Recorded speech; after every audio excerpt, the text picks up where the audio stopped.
Hey Willowbrook, my name is Jared. I'm one of the pastors at the Madison campus. Welcome to another Daily Devo. If you've been following along with us, you know we are in the Gospel of Matthew. Today we're in Matthew chapter 22, starting in verse 34. In verse 34 through verse 46, what we have going on is a classic example of the Pharisees trying to trip up Jesus. Now, we read in the book of Colossians that Jesus is the full deity in bodily form. What does all that wordiness means? It just means that Jesus is everything God is, just with skin on. And so God is all-knowing, so Jesus is all-knowing.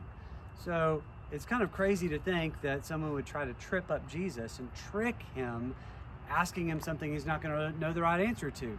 But the Pharisees don't know that Jesus is fully God, so they go ahead anyway. And the question they approach Jesus with is, what is the greatest commandment? Now, we talk about the things that are the greatest all the time in our world. In fact, we use the acronym GOAT, greatest of all time. We use that frequently to talk about sports figures or movies. Some people say Nick Saban's the greatest football coach of all time in college football, the GOAT, they say. And then people debate over who the GOAT is of professional basketball. Is it LeBron James or Kobe Bryant, or you fill in the blank, you know it? Yeah, Michael Jordan. That's right. I think it's Michael Jordan, by the way.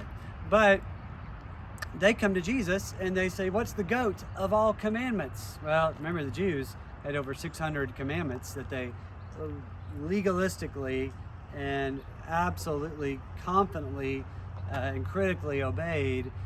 So they thought Jesus would say one over some others, and surely they could back him into a corner and say, well, see, you're wrong about this. But Jesus comes back with a brilliant answer. What's the greatest commandment of all time? Love the Lord your God with all your heart, mind, soul, and strength. And then Jesus adds some critical things. He says, love your neighbor as yourself, which is like unto it, he said. And then he said, all of the commandments, in other words, over 600, all these commandments can be summed up. They all hinge on these two. Love the Lord your God with your heart, mind, soul, and strength. Love your neighbor as yourself. They're all surrounded by, they're all accompanied by. Every other commandment can be summed up by those two things. Those are the most important things, Jesus said. There's a great question for you and I today. Can we say that the most important things in our life are loving God with all we've got and loving people as much as we love ourselves? Yeah, that's big.